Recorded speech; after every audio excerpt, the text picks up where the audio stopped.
मेरे प्रिय दर्शकों नमस्कार। ऋषु ज्योतिष में आपका स्वागत है। दर्शकों, ऋषु ज्योतिष समय समय पर आपका मार्गदर्शन करता रहा है। सबसे पहले तो मैं आपको धन्यवाद देना चाहूंगा कि आप मेरी वीडियो बड़ी उत्साह से देख रहे हैं। आशा करता हूं आगे भी देखते रहेंगे। आज के इस महत्वपूर्ण वीडियो में हम एक स्त्री जातक, एक महिला की कुंडली पर विचार करेंगे, जिसमें कि लग्नेश 9 भाव में उच्च राशि में हो। यह आपका लगन कोई भी होने से लग्नेश उच्च राशि में नहीं होगा। 9 भाव में लगन का स्वामी 9 भाव में उच्च राशि में हो तो इसमें दो ही लगन का आएगा, कुंभ लगन का आएगा और सिंह लगन का आएगा। तो सिंह लगन का या कुंभ लगन का लग्नेश उच्च राशि में आएगा। उच्च राशि में सिंह लगन का होगा तो सूर्य आएगा और कुंभ लगन का होगा तो शनि आएगा। ऐसा जातक बार बार हवाई यात्रा करता है। दूसरा, धनेश और आयस, द्वितीय भाव धन का भाव है और एकादश भाव आमदनी का भाव है। इसको धनेश कहते हैं, इसको आयस कहते हैं। लगन कोई भी होने दो, अगर धनेश और आय भाव में है तो धन की कमी नहीं होगी, क्योंकि आमदनी का भाव है उसको भरेगा। तो यानी द्वितीय भाव का स्वामी और एकादश भाव का स्वामी अगर एकादश भाव में है तो आमदनी की कमी नहीं रहेगी, धन इकट्ठा हो जाएगा। दूसरा है द्वादश भाव का स्वामी उच्च राशि में खर्च अधिक कराएगा। आपकी कुंडली किसी भी लगन की हो, द्वादश भाव ये द्वादश भाव है, इसका स्वामी कहीं पर भी अगर उच्च राशि में होगा तो धन को अधिक खर्च करेगा। इस तरह से धन को खर्च करेगा जैसे चने को भूल देते, मतलब धन का खर्चा अधिक होगा, उसके पास धन रुकेगा नहीं। चतुर्थ भाव से अष्टम में सुख नहीं। चतुर्थ भाव का स्वामी अगर अष्टम में होगा तो सुख की आशा नहीं और माता को परेशानी आती है। पंचम भाव और सप्तम भाव के स्वामी की युति तो प्रेम भाव कराती है। ये पंचम भाव है। पंचम भाव प्रेम का, विवेक का, बुद्धि, संतान का भाव है। सप्तम भाव जीवन साथी का भाव। इन दोनों की युति प्रेम विवाह करा देती है। दसम भाव कर्म में प्रतिष्ठा का भाव है। अगर दसम भाव का स्वामी दसम में हो तो बहुत ही अच्छा सम्मान प्राप्त उसको होता है। पंचम भाव का स्वामी सूर्य के प्रभाव में हो तो संतान का अभाव होता है और अष्टम भाव में शुभ ग्रह हो तो भी ऐसी जातिका मृत बच्चे को जन्म दे सकती है। तो हम इन विषयों पर विचार करेंगे। ये सभी 5-6 विषय इस जातिका की कुंडली में हैं। दर्शकों, जातिका का जन्म 3 सितंबर 1984 शुक्ल पक्ष 9 मूल चरण 1 सोमवार को हुआ। मूल चरण 1 ज्योतिष शास्त्र में ऐसा बताया गया है, माता के लिए अशुभ होता है। सीधा उन्होंने कहा है कि माता का नाश हो जाता है, चाहे कारण कुछ भी होने दो, बीमार हो जाएगी या माता का सुख नहीं मिलेगा, जो भी कारण हो सकता है। मूल चरण 1 जन्म के समय पर कुंभ लगन उदय हुआ। कुंभ लगन के 10 डिग्री विराजमान है। चतुर्थ भाव में राहु वृश्चिक राशि में 7 डिग्री 50 मिनट लेकर के विराजमान है। वहीं पर सप्तम भाव में सूर्य अपनी राशि में है और पंचमेश बुध 7 डिग्री 19 लेकर के वक्री है, अस्त के प्रभाव में है।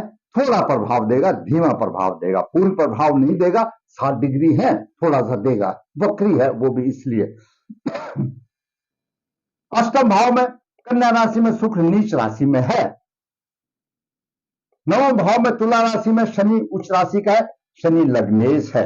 यहां पर शनि लग्नेश भी है और तो शनि द्वादश भाव का भी स्वामी है। दोनों का ही बात है। लग्नेश उच्च राशि में हवाई यात्रा बार बार करेगा और द्वादश भाव का स्वामी उच्च राशि में तो खर्चा कर देगा, पैसा उसके पास होगा नहीं।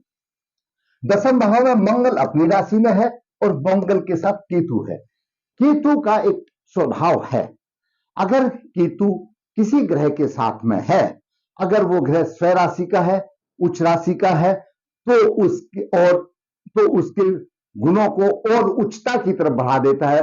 और अगर वह ग्रह नीच राशि में है और केतु बैठा हुआ है तो नीचता की तरह डाउनफॉल में ले आता है। तो यहां पर मंगल अपनी राशि में है, केतु उसके साथ है और उसमें ध्वज का काम कर रहा है और सम्मानपूर्वक काम कर रहा है, अच्छा व्यवसाय होगा। एकादश भाव में गुरु अपनी राशि में है तो एकादश भाव आमदनी का भाव है और द्वितीय भाव धन का भाव है, यहां पर मीन राशि है। तो मीन राशि और आमदनी के भाव का स्वामी गुरु है तो आमदनी में कोई कमी नहीं। चंद्रमा 0037 है, मृत अवस्था में, बॉर्डर लाइन भी पार नहीं किया तो कोई प्रभाव नहीं है। दर्शकों, आज का विषय है बार बार हवाई यात्रा, धन की कमी नहीं, खर्च भी अधिक, घरेलू सुख नहीं, व्यवसाय अच्छा, प्रेम विवाह, संतान के संबंध में परेशानी, जैसा कि मैंने आपको बताया। कुंभ लगन वाले विचार इनके दार्शनिक होते हैं, ये दूसरों की सहायता करने में अपना अच्छा अनुभव करते हैं, इनको आनंद आता है कि दूसरे किसी की सहायता की जाए, बहुत प्रसन्नता महसूस करते हैं। इनकी समझ शक्ति, इनकी मेमोरी पावर बहुत अच्छी है और ये जब तक स्पष्ट वक्ता है और बोलने के टाइम पर किसी देश काल परिस्थिति का हिसाब नहीं रखते, बिल्कुल एकदम स्पष्ट बोलते थे। जीवन में इनके परेशानी बहुत अधिक होती है परंतु घबराते नहीं, भावुक भी होते हैं, घबराते नहीं। लग्ने शनि उच्च राशि में नवम भाव में है, भाग और धर्म की उन्नति करेगा। द्वादश भाव का स्वामी है तो खर्च भी अधिक करेगा, बाहरी संबंधों से लाभ होगा। आमदनी में थोड़ी कठिनाई परंतु सफलता भी होगी, तीसरी दृष्टि से देख रहा है, उसमें कोई दिक्कत नहीं है, सफलता भी आएगी। भाई बहन के भाव को देख रहा, भातृभाव को देख रहा, तृतीय भाव को देख रहा, नीच दृष्टि देख रहा, तो भाई बहन का उनको सुख नहीं मिलेगा। और दसम दृष्टि से शत्रु भाव को देख रहा है, शत्रु पर भावी रहेगा। उसके बाद करते हैं सूर्य का। सूर्य दर्शकों सप्तम भाव का स्वामी है और सप्तम भाव में है, अपनी राशि में है। स्त्री का सुख अच्छा मिलेगा, व्यापार का भी है तो व्यवसायिक सफलता भी मिलेगी। कुल मिलाकर के दाम्पत्य जीवन नोक झोंक के साथ चलेगा, क्योंकि थोड़ा सा सूर्य उग्र है लेकिन बिगाड़ेगा नहीं, अच्छा रहेगा और सफल जीवन हो जाए। साथ में बुध है, बुध पंचमेश है तो प्रेम विवाह, और इनका प्रेम विवाह हुआ। चंद्रमा मृत है, कोई प्रभावहीन। मंगल तीर्थ भाव का स्वामी है और दसम भाव का स्वामी है, तीर्थ भाव पराक्रम का है और मंगल तो सभी ग्रहों में पराक्रम ज्यादा रखने वाला है। पराक्रम से अपने भाव की उन्नति करेगा और उसको सम्मान की प्राप्ति होगी। मंगल को राज के व्यवसाय में, पिता के सुख में बहुत अच्छा मिलेगा, पराक्रमी होगा, प्रतिष्ठा भी मिलेगी। और परंतु केतु भी साथ में है, भोज का काम करे। मंगल चतुर्दृष्टि से लगन भाव को देख रहा है, सफलता तो देगा लेकिन छुट छुट प्रॉब्लम भी देगा, तो क्षत्रिय राशि है। सप्तम भाव से मंगल सुख भाव को देख रहा है, यहां पर भी मंगल शत्रु राशि है, त्रुटिपूर्ण प्रभाव देगा तो सुख की हानि होगी। मंगल अष्टम दृष्टि से पंचम भाव को देख रहा है, शत्रु दृष्टि है, संतान और शिक्षा में परेशानी की बात आ जाएगी, आ सकती है। अब बात करते हैं गुरु की। दोस्तों गुरु मैंने बताया कि द्वितीय भाव का स्वामी है, एकादश भाव का स्वामी है। द्वितीय भाव का और एकादश भाव का स्वामी है, दोनों धन से संबंधित है, आमदनी अच्छी दे रहा है और कोष को भर रहा है, खूब भर रहा है। संपत्ति का भी लाभ होगा, ऐसे में भाई बहन का सुख मिलेगा, पंचम दृष्टि से देख रहा है। ग्रह एक कोई देता है तो एक छीन लेता है तो बराबर हो जाता है पल्ला, भाई बहन का सुख मिलेगा। सप्तम दृष्टि से पंचम भाव को देख रहा है यहां पर, क्योंकि गुरु थोड़ा सा तकलीफ देगा, विद्या संतान के पक्ष में थोड़ा सा लाभ देगा लेकिन थोड़ी सी त्रुटिपूर्ण सफलता देगा, क्योंकि गुरु थोड़ा सा अकारक है लेकिन गुरु देने वाला है, हमेशा शत्रु को भी देने वाला है तो देगा, थोड़ी सी परेशानी के बाद देगा, ऐसी कोई बात नहीं है कि नहीं देगा। गुरु नवम दृष्टि से सूर्य को देख रहा है, अच्छा बल मिलेगा। अब बात करते हैं शुक्र की। दर्शकों, शुक्र कुंभ लग्न में कारक ग्रह है, चतुर्थ का स्वामी है और नवम का स्वामी है, केंद्र का स्वामी है, त्रिकोण का स्वामी है, लेकिन अष्टम भाव में नीच राशि में चला गया। यहां पर गड़बड़ हो गई, जीवन में अशांति मिलेगी, माता के सुखों में कमी बन गई, और जब शुक्र खराब तो अनर्थ आ गया, उसको भौतिक सुखों की परेशानी आएगी और जीवन में दाम्पत्य सुख में भी मधुरता कम मिलेगी, उधर कम मिलेगी। और विशेष परिश्रम द्वारा, यहां से उच्च दृष्टि से देख रहा है, विशेष परिश्रम द्वारा धन और कुटुंब की वह करेगा, उसको विशेष परिश्रम द्वारा मिलेगा, धन भी कमाएगा। ऐसे जातक को किसी का जो रिश्तेदारी में किसी की जमीन का हक मिल जाता है, जिसके की कोई आगे वारिस नहीं होता, उसका भी हक इस ऐसे जातक को मिल सकता है, गड़ा हुआ धन ऐसे जातक को मिल सकता है।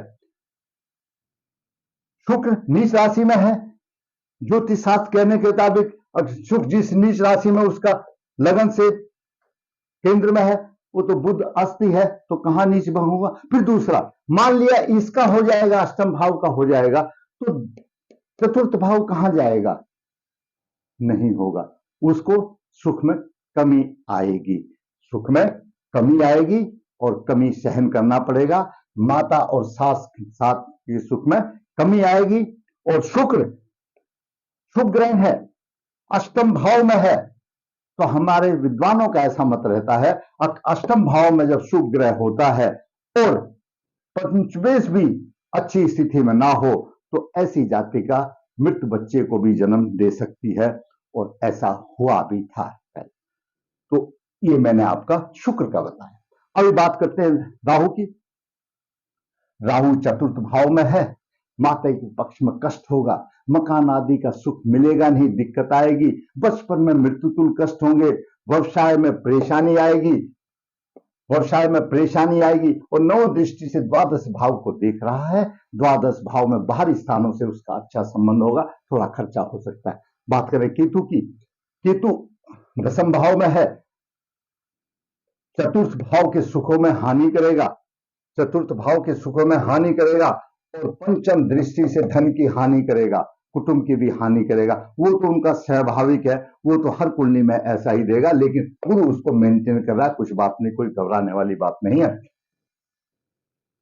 नवम दृष्टि से यहां पर छठे भाव को देख रहा है, नवम दृष्टि से छठे भाव को देख रहा है, शत्रु और रोग में पराक्रम से उनको दबा कर रखेगा।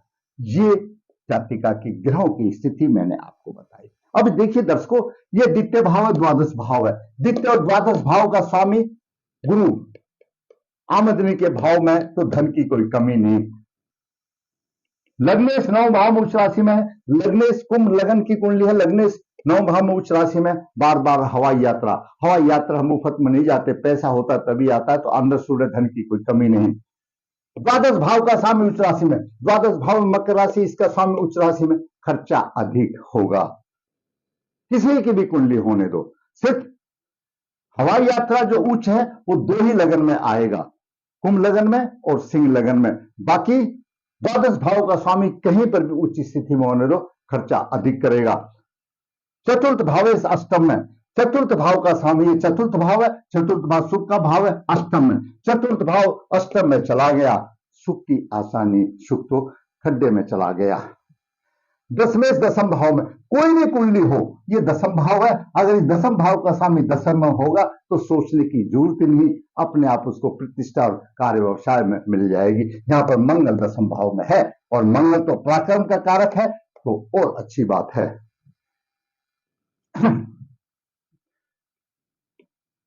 प्रेम विवाह, बुध और पंचमेश, बुध और सप्तमेश, यानी पंचमेश और सप्तमेश की युति है, इस जातिका ने प्रेम विवाह किया, संतान का की दिक्कत, जैसा मैंने बताया पंचमेश अस्त है और शुभ ग्रह अष्टम भाव में है, मृतवस्था रोग बनता है, तो ऐसा ही हुआ।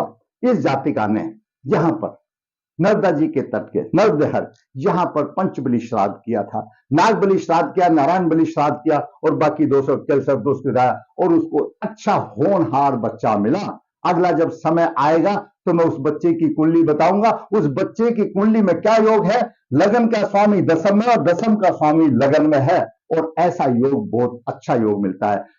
हमने तो सिर्फ मार्गदर्शन किया, जातिका ने पूजा अर्चना की, अपनी श्रद्धा से की, भगवान ने उसको फल दिया। हम तो सिर्फ केवल मार्गदर्शन ही कर सकते हैं, फल देने वाला वो है। तो दर्शकों, आज मैंने इस जातिका की कुंडली का विश्लेषण करके कि बहुत अच्छे योग हैं, थोड़े से संवारने की जरूरत थी। दर्शकों, कोई भी पंडित जी, कोई भी आचार्य सिर्फ ग्रहों को सदा संवार सकता है। जिसकी दीवारें अच्छी हो तो कलर लगाने से फायदा होगा, जिसके ग्रह ही ऐसे हो तो उनको बदली कोई नहीं कर सकता, सिर्फ संवारा जा सकता है। थोड़ा सा उपाय करके थोड़ी सी राहत ली जा सकती है। तो ऐसा ही हुआ और जातिका को भरपूर फायदा मिला। अभी चंद्रमा की दशा 8/5/17 से 8/5/27 तक चल रही है, वो समय बीत चुका। अब तुम इसके पास होनहार औलाद है और एकदम अपने पति के साथ सुखपूर्वक व्यतीत कर रही है। तो मैंने आज आपको ये 5-6 योग जो इतने इंपॉर्टेंट हैं, किसी की भी कुंडली में भी हो सकते हैं, ये उसका मैंने आपको मार्गदर्शन किया। दर्शकों, ऋषि ज्योतिष नर्मदा जी के तट के नजदीक है नरमदेहर। यहाँ पर काल सर्प दोष, पितृदोष की पूजा की जाती है। जो इच्छुक है संपर्क कर सकता है। ऋषि ज्योतिष हाथ से पत्रिकाएं लिखता है, जो इच्छुक है वो संपर्क कर सकता है। बिल्कुल निचोड़ दिया जाता है। ऋषि ज्योतिष कन्या विभाग के लिए गुण मिलान की प्रक्रिया बिना किसी शुल्क के अभिभावक का राह आसान करने के लिए भेजता है। जो इच्छुक है संपर्क कर सकता है। दर्शकों, फिर कहूंगा, आपको अगर मेरा वीडियो अच्छा लगा है तो लाइक करना। मैंने जो भी किया अपना अनुभव और शास्त्रों के अनुसार आपके सामने आपका मार्गदर्शन करने की कोशिश की। अगर आपको अच्छा लगा है, आप समझते हुआ है, तो मेरा लाइक अवश्य करें, शेयर करें। और जिस दर्शक ने मेरा चैनल सब्सक्राइब नहीं किया है तो सब्सक्राइब, ताकि मेरा भी मनोबल ऊंचा उठे और इसी प्रकार मैं वास्तविक कुंडलियों पर विश्लेषण करके आपका मार्गदर्शन करता रहूं और आपको मेरा वीडियो सबसे पहले नोटिफिकेशन पहुंच जाए और आप देख सकें। धन्यवाद।